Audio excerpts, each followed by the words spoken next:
Now, this month marks Pride, when the LGBTQ plus community mark what the month means to them and to highlight the work that's still yet to do. But how are we doing in this country when it comes to representation in sport? Well, two members of the LGBTQ plus community, former Ireland hockey and cricket international Nikki Simmons, joins us on the line from France, along with All-Ireland Gaelic football referee David Goff, who's right here in studio before he shoots off to a match. Welcome to you both this morning. Nikki, thanks for joining us from France. It looks sunny like it is here. How important and what does Pride Month mean to you? Oh, thank you. And thank you for having me. I'd love to be in the studio with you both, or three of you there. Well, Pride Month for me, it's so important to have the awareness, especially in sport, as you've mentioned already. It shouldn't be just 1 month, though. It needs to be all year round. So we need to make sure that we're continuing the conversation, especially in sport. That's a good point, because, and we're guilty of it, you know, the media can jump on the Pride Week, Pride Month, but as you say, it needs to be that constant conversation all year round. Nikki, will you take us back to when you came out to your family members? You were 21, is that right? Yeah, around 21, and I came out to my family, my close family and friends, and my fellow athletes, my hockey players, my teammates. But it was quite natural to me. I needed to do it. I couldn't stay in the closet any longer. And it's not the same for everybody. I was very grateful to have a loving family that supported me all the way. And then ultimately came out to the public when I was 31, just because I felt that it was important for me and important for other people. And I still get text messages saying, or Instagram messages saying, thank you very much for doing that. So I helped a couple of people, and that was the aim.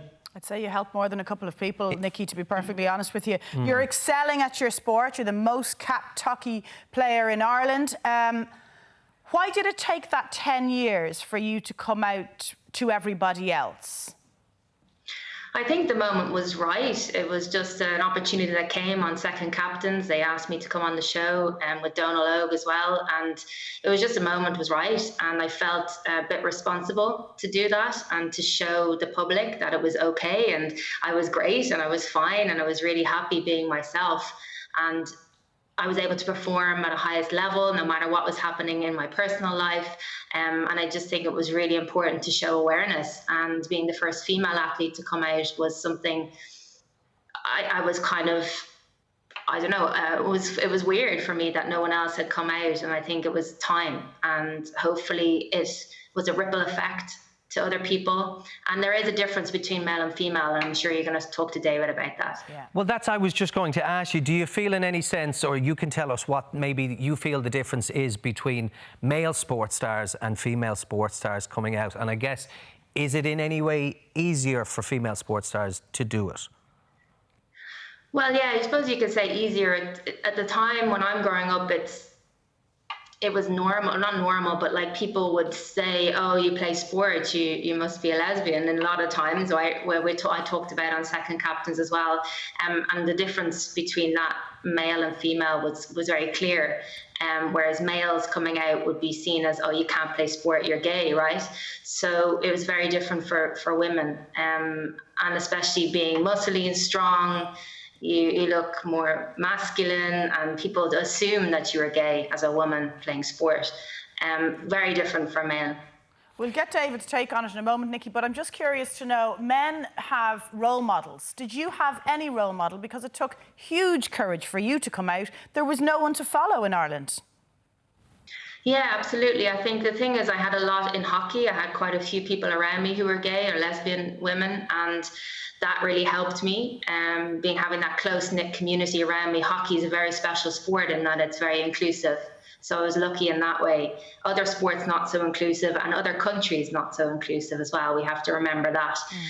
So for me, it was people around me. And there was a few out female athletes like Martina Navratilova, Billie Jean King, and there was not that many. But for me, it was the closer people around me, which is really important for people to have. And David, for you, likewise, so many few openly gay male sports stars. For you to be one of the first in this country and to be so high profile in how you did it, how hard was that? And prior to doing it, how much did you grapple with that decision?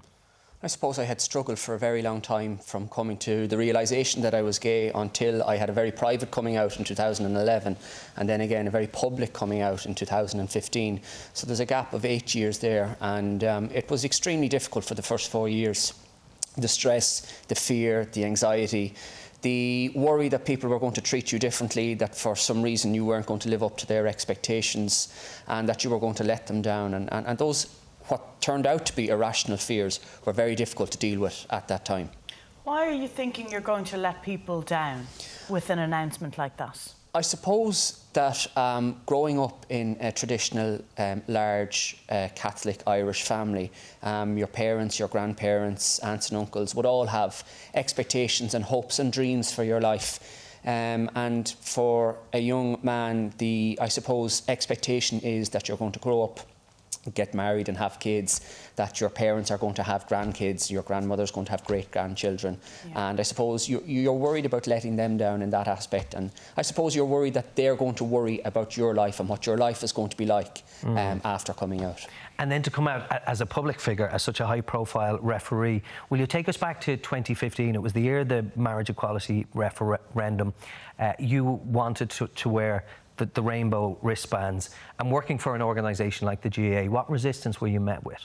Well, initially I wasn't met with much resistance. I was advised by a number of very high-profile people within the association not to do it because they feared it would finish my refereeing career, that the GAA wasn't ready for something like this and that I'd never get to referee the All-Ireland final that I really wanted to referee. But I was lucky enough to have a good lot of gay friends at the time around me who said, no, this is a safe environment for you to do this. This is a good time to tell your story. So initially then, when I broached the subject with the GAA, it was fine.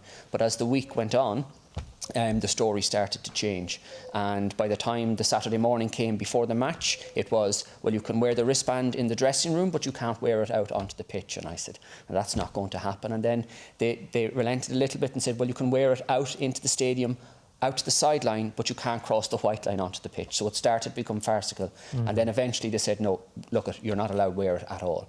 And if, as a referee, I can't uphold the guidelines and rules of the association, well, then who could? But I think the fallout from them not allowing me wear the wristband certainly got an awful lot more attention than ever if they had have let me wear it in the first place. And who ultimately was saying, no, you can't?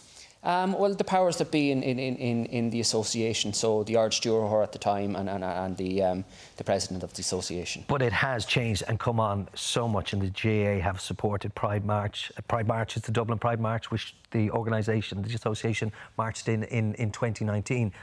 You've led that. You must be proud of that. Yeah, that was brilliant to be able to walk down through Dublin with Valerie Mulcahy, who helped me through her involvement with the LGFA. And it was fantastic only to see 4 years afterwards that my parents arrived on the day and marched down O'Connell Street with me, which was an extremely emotional occasion for me. And we've moved on since then. We've a diversity and inclusion officer within the GAA. And only last year, the players from both Mayo and Tipperary wore rainbow laces in the All-Ireland semi-final as well, as part of the Rainbow Laces campaign. That's some real progress right there. It is, and that's the type of thing we need. We need allies, we need members of the straight community, you know, to be making representations to show that, you know, this is a culturally inclusive organisation. I think that was a turning point, certainly, for the association. Yeah. Well, we need people like yourself, David. And Nikki, thanks so much for joining us from the sunshine this morning. We wish you well. Thank you for having me. Pleasure. Thank you, Nikki. Good to see you. You're off to referee? I'm off to Clones to referee the Division 1 relegation match between Galway and Monaghan. Oh, someone won't be going home happy then. Oh, exactly. David, thanks for being with us. Thanks for having David. me. Now, for more about the LGBTQ plus sporting community here in Ireland, you can check out sportingpride.ie.